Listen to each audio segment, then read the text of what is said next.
Hi, my name's Tony, some people call me Rusty, and this is Mojo. We're going to go on a journey up the Queensland coast, hopefully make it up to Whitsunday Islands. My channel is Passing Wind, and this series, the 2025 series, is going to be called Bow Movements. Anyway, hope you like it. Please like, subscribe and share.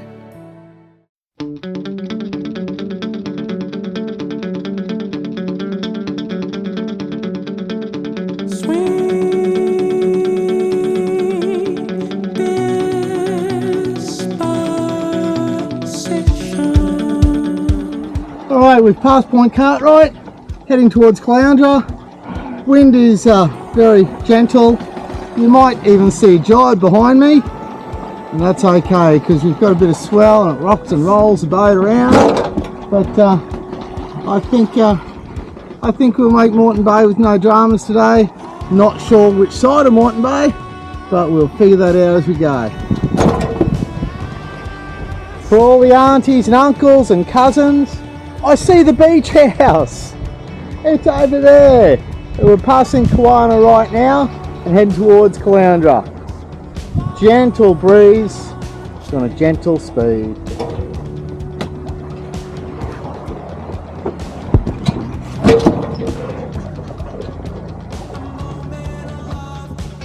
Alright, this is the exact spot out the front of Kawana Waters. Growing up, I might have been 9 or 10 years old, something like that.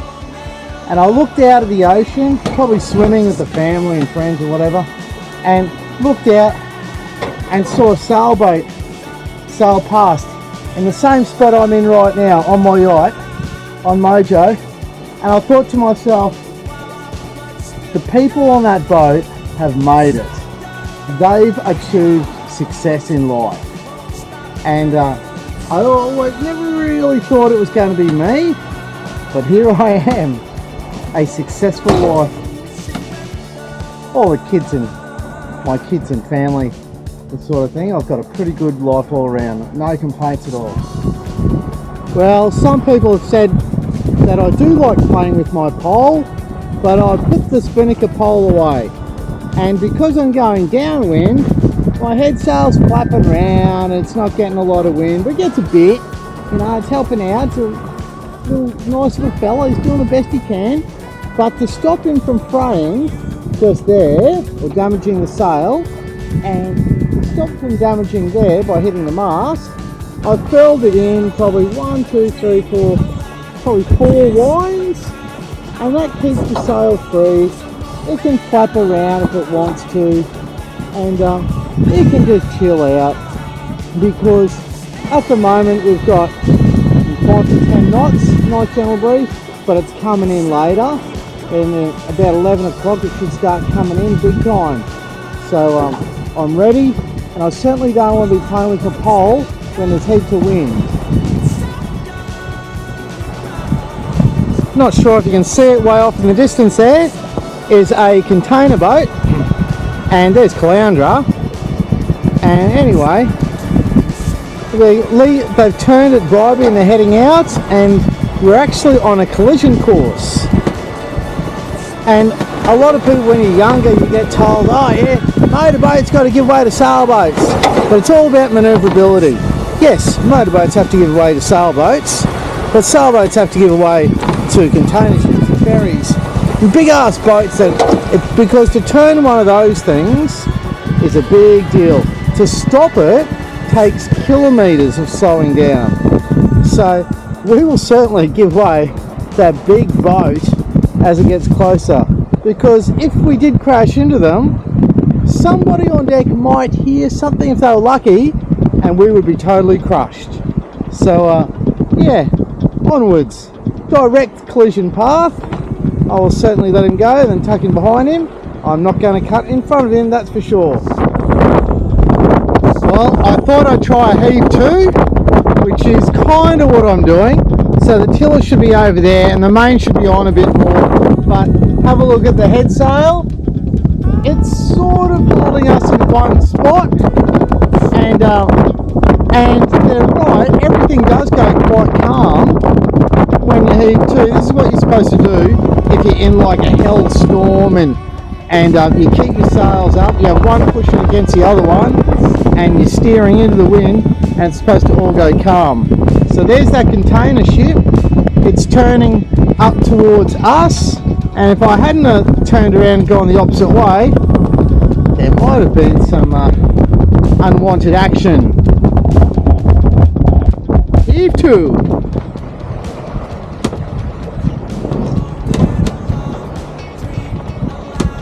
That's right where the container ship is exactly where I was sailing, right on the spot. That's where I heaved to start with, then I sailed a little bit further towards the land, and that's a pretty close encounter with a ship like that. That is very rare indeed. But anyway, all's well that ends well. That sort of shit you wouldn't want happening in the middle of the night, that's for sure. That sort of ship, I said.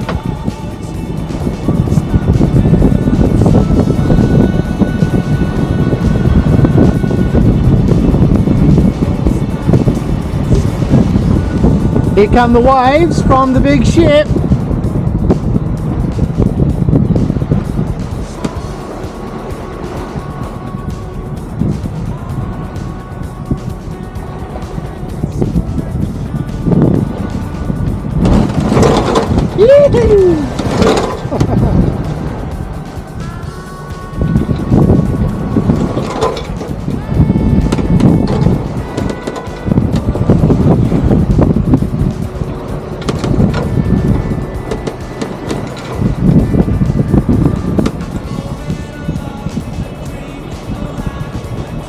Now here comes, I believe it will be the pilot boat going back into the, well, probably the Brisbane Bar, wrong direction for the Moolba Bar.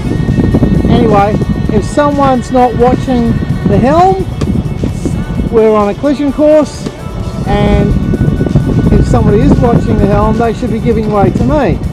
But I never count on anything, always err on the side of safety, that's for sure. Don't be arrogant and say they have to give way to me, because that could end up in a crash. Moreton Island's in front.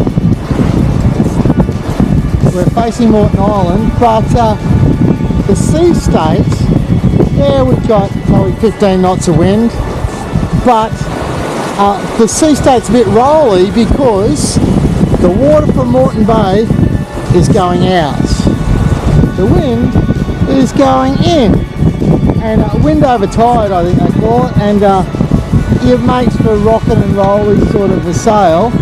But I'm kind of liking it because it's probably the one. Today will probably be the last day where I get a bit of ocean swell happening, and you know, that feeling of being out there. So I'll enjoy that little bit of swell while it lasts in that chop. And once I'm inside Moreton Bay, you've got the shelters of the bay, which is all lovely, but out here I've got the excitement of the rolling ocean.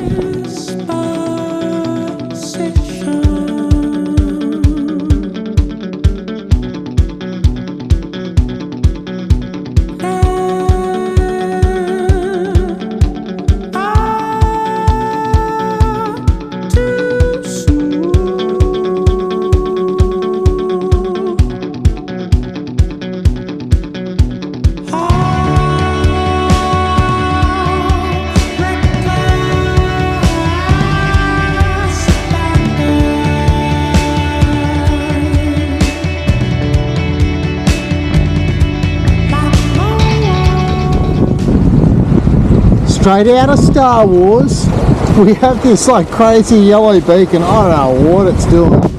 I don't think it's a navigational marker. Looks more like something out of Star Wars. Yes, that must be it. Battlestar Galactica. I might have to look that up and see what it's doing. Might be a steer clear. Danger, danger, Will Robinson.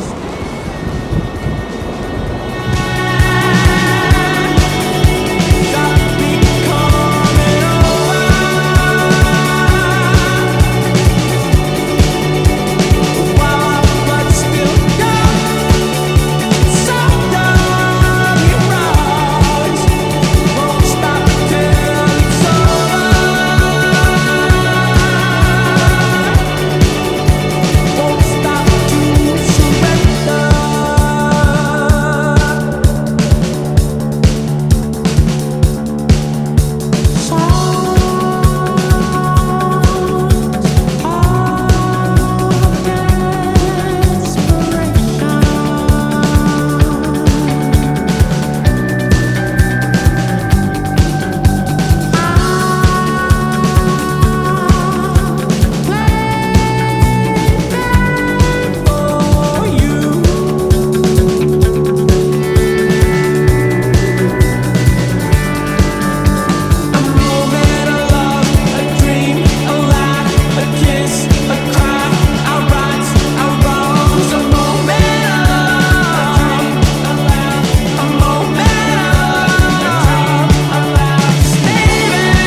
tell by the wind that it's pretty windy here. But look, the tide's running out that way, and the wind's going that way. So to sit there halfway is a bit ordinary. So what I've done is I've anchored the sand dune behind me is giving me a little bit of shelter. It's you know, it's still a bit wavy, but it's a bit of shelter. I'm happy with that, because the next spot I could get out of the wind is probably a day sail, Peel Island. A day sail that way, like half a day at least. And I think I've done enough sailing today. So I'm going to kick back, take it easy. Compared to Double Island Point, these waves are peanuts.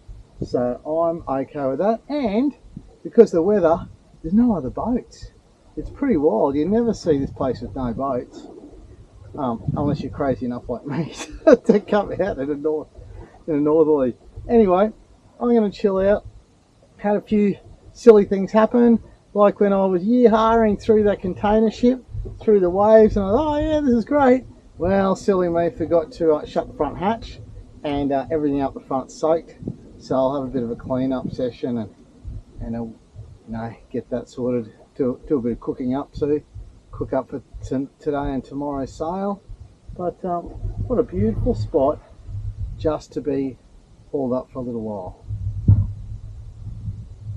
Moreton Island, Sharkfin Point, not too bad. Alright, bit of a nice sunset. The air's got a bit of smoking from the Moreton Island fires. It's a bit of a shame, but I hope everybody's alright.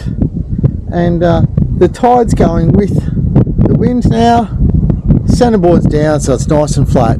It will be till about 9:30, and then we'll see what happens. I think the tide will turn then, and I get a wee bit choppy.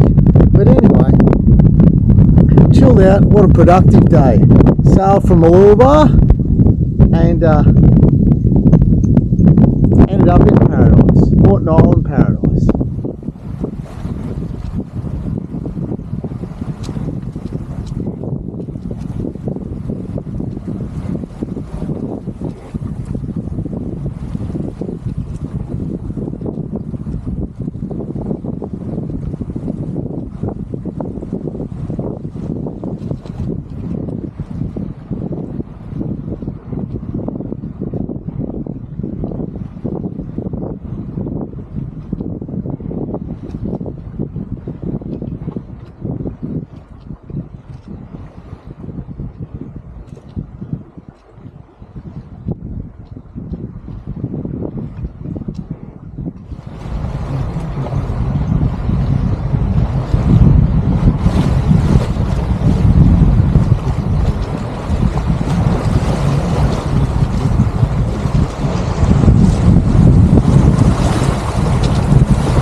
Oh shit, went underneath it. Oh, right beside me.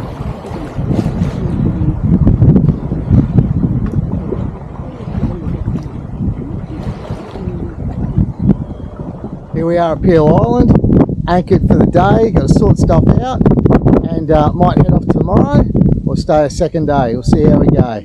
But this is Peel Island, Horseshoe Bay, and everybody's tucked out of the wind here. It's the only anchorage I know of that's that will give me a decent night's sleep. So happy days. Oh, dolphin just there. Dolphins. Oh, that's cool.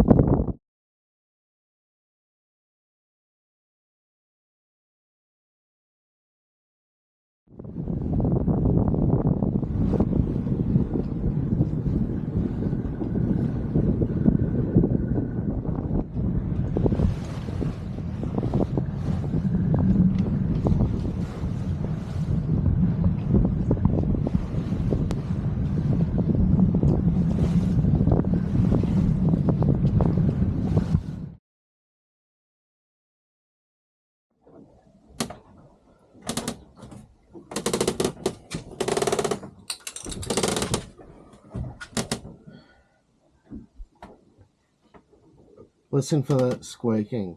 The squeaking has taken me a long time to figure out where it was coming from. I'm talking 2 years.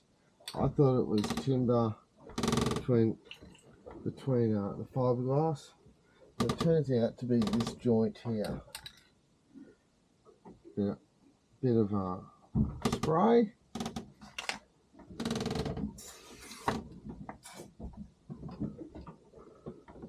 And it's gone.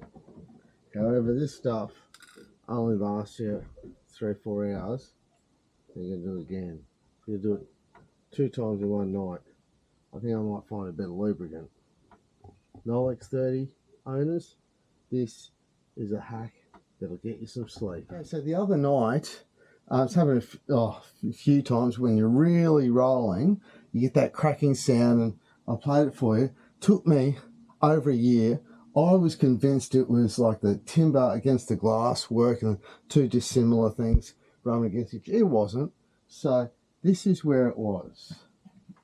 That joint there between the bench top and the glass work here, it was that one there. So a couple of sprays in there of dry lubricant, ironically, and it stops the squeak. So if you're an Olex 30 owner and you've got that cracking sound going on, before it drives you nuts, a bit of a spray down there, gone. You might have to do that a few times before it sort of disappears properly. Anyway, another tip for Nolex 30 owners coming right up. Another tip for Nolex 30 owners is the sock that I put over my head sail, which I really like. And really, if you've got it at the marina, head sails, if they're not really wrapped up super well, can get loose and flap. You see it in the movies, and it has happened on my boat once. So I'll put it in the sock. I'm going to leave it in at my friend's house, who lives at Roby Bay on the water, for 2 weeks, because my berth on the Gold Coast isn't vacant yet.